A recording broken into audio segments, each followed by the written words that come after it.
आमेरिकानि हादरगिरि जो बाइडेना सुबुंखान्थि सान फालिथायनि थाखाय जानुवारियाव भारत दावबायफैनायनि सम्भावना गैया। बे बाथ्राखौ सुलुंनिफ्राय मिथिनाय बायदिब्ला आमेरिकानि हादरगिरि जो बाइडेना फैगौ दानाव भारताव सुबुंखान्थि सान फालिथाय गाहाय आलासि महरै बाहागो लानायनि सम्भावना गैया। सेप्तेम्बर दानावबो गाहाय मन्त्रि नरेन्द्र मोदीआ फैगौ बोसोरनि 26 जानुवारियाव बे हाबाफारिनि थाखाय हादोरगिरि बाइडेनखौ हांख्रायहरदोंमोन, जेरै भारताव आमेरिकानि राजथान्दै एरिक गार्सेटिआ फोसावदोंमोन। बबेखानि हांख्रायहरनायनि सोमोन्दै भारतनिफ्राय जेबो मावख'आरि फिननाय मोनाखै। बेजों लोगोसे सुलुंफोरा बुंबावदि क्वाड जथुमाखौ 2024 मायथाइनि उननि थाखाय भारताव खुंनो थाखाय साननाय जादों। जों गुबुन खालारफोरखौ नागिरगासिनो मानोना आथिखालाव थांखि लानाय अक्ट'फोरा गासैबो क्वाड बाहागोफोरनि थाखाय आरजाथाव नङा, गुबुन मोनसे फुंखाया बुंदों।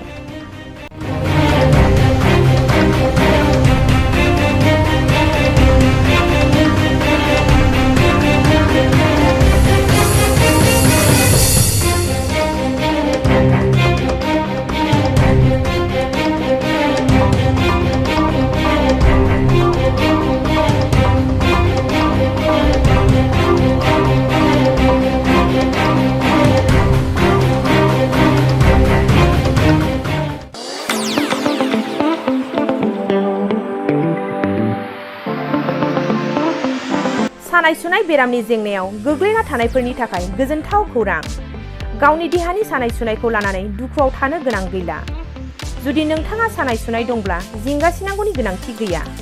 नंगौ, चिरां जिल्लानि बेंटल गेट सापागुरियाव थानाय एसआइ निउर'थेरापि सेन्टाराव नोंथाङा गोरलैयैनो देहानि सानाय सुनायखौ फाहामथाय लानो हागोन। बे सेन्टाराव सिं सानाय, आफादावदै सानाय, मोदोम जरा सानाय, आइजोफोरनि जेंना, खर' सानाय बायदि बायदि रोखोमनि बेरामखौ फाहामथाय होनाय जायो। बे एसआइ निउर'थेरापि सेन्टाराव बेरामिया थानानै फाहामथाय लानो हानायनिबो सुबिदा दङ। नोंथाङा एसआइ निउर'थेरापि सेन्टाराव फाहामथाय लानो गोसो दंब्ला नैबे जानबुं नम्बर 7620160459 नङाब्ला 9476977956 आव थोंजों सुलाद लानो हागोन।